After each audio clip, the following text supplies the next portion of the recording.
문재인 대통령이 오늘 오후 4시부터 청와대에서 여야 5당 대표들을 만나고 있습니다. 회동 후에는 일본 경제 보복 조치에 대한 초당적 대처 방안 등을 담은 공동 발표문이 나올 예정입니다. 네, 청와대에 나가 있는 취재 기자 연결합니다. 이재동 기자. 네, 문재인 대통령과 여야 5당 대표들과의 만남은 오늘 오후 4시부터 시작이 됐습니다. 일본의 경제 보복 조치에 대한 대응 방안 논의가 오늘 만남의 핵심 의제였죠. 문 대통령도 모두 발언에서부터 이와 관련한 언급을 했는데요. 가장 시급하고 주요한 일은 일본의 수출 제한 조치에 대해 당장 우리가 어떻게 대응할 것이며 또 핵심 소재 부품들의 지나친 일본 의존을 어떻게 줄여나갈 것인지 함께 지혜를 모아 나가는 것이라고 밝혔습니다. 문 대통령은 이어 더 크게는 지금의 한일 간 갈등을 조기에 해소하고 양국 간 우호 협력 관계를 회복하고 더 발전시킬 수 있는 방안까지 함께 논의하자고 제안을 했습니다. 경제가 엄중한 만큼 그 대책으로 추경을 최대한 빠르고 원만하게 처리하기 위한 협조도 야당에 당부를 했습니다. 문 대통령은 지금 경제가 엄중하고 앞으로 더 어려워질 수도 있는 상황에서 여야 당 대표들과 대책을 논의하는 시간을 갖게 돼 다행스럽다, 이렇게 밝혔습니다. 네, 문 대통령의 발언 다음으로 황교안 자유한국당 대표의 발언도 이어졌는데 황 대표는 뭐라고 했습니까? 네, 그렇습니다. 황교안 자유한국당 대표도 모두 발언에서 최근 한일 문제를 거론을 했습니다.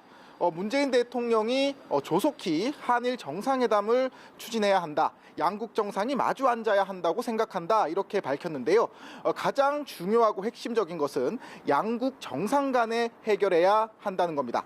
그러면서 일본이 경제보복 조치를 하는 점에 대해 대단히 잘못된 것이라 생각하고 준엄하게 성토한다며 지금이라도 일본 정부는 잘못된 조치를 철회해야 한다고 강조했습니다. 다만 지금 정부는 별다른 대책 없이 국민 감정에 호소하고 있는데 말과 감정만으로는 문제를 해결할 수 없다고 지적했는데요. 한일 정상회담 개최를 서둘러야 하고 대일 특사를 파견해야 한다고도 덧붙였습니다. 이어서 손학규 바른미래당 대표, 정동영 민주평화당 대표, 심상정 정의당 대표 등의 발언이 차례로 이어졌는데요. 역시 한일 정상회담과 함께 대일 특사 파견 필요성에 대한 언급이 공통적으로 이뤄졌습니다. 경제와 관련해 대통령이 철학을 바꿔야 한다. 한일 문제가 장기적으로 가는 건 바람직하지 않다. 또 앞으로도 계속될 기술 전쟁에 정부가 철저히 대비해야 한다 등의 쓴소리도 이어졌습니다. 이해찬 민주당 대표는 오늘 야당 대표들의 말을 많이 듣는 자리라며 가장 늦게 마이크를 들었는데요.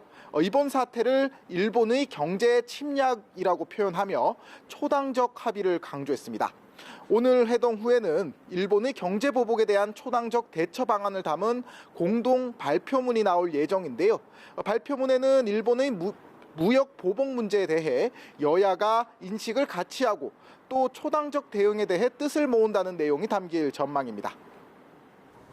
네, 하지만 여야가 회동 의제를 별도로 제안하지 않은 만큼 일본의 보복 조치 외에도 다양한 현안들이 논의가 되겠죠. 네, 물론입니다. 일단 오늘 차담회 형식의 회동은 잠시 뒤인 오후 6시까지로 예정이 돼 있습니다. 이 자리에서 문 대통령과 여당은 대북 정책에 대한 협조도 구할 것으로 보이고요. 또 자유한국당 같은 경우에는 경제정책 전환 필요성을 다시 한번 집중해서 거론할 가능성이 큽니다. 바른미래당과 함께 북한 어선 남하 사건에서 촉발된 정경두 국방장관의 해임 건의안을 꺼낼 것이다. 이런 관측들도 있고요. 반면 민주평의당과 정의당은 선거제도 개혁과 개헌 등을 의제로 제시할 전망입니다. 오늘 회동이 만찬없이 짧은 티타임으로 진행되는 만큼 사실상 주요 대안은 한일 관계에 맞춰질 것이란 분석입니다. 지금까지 청와대에서 연합뉴스TV 이재동입니다.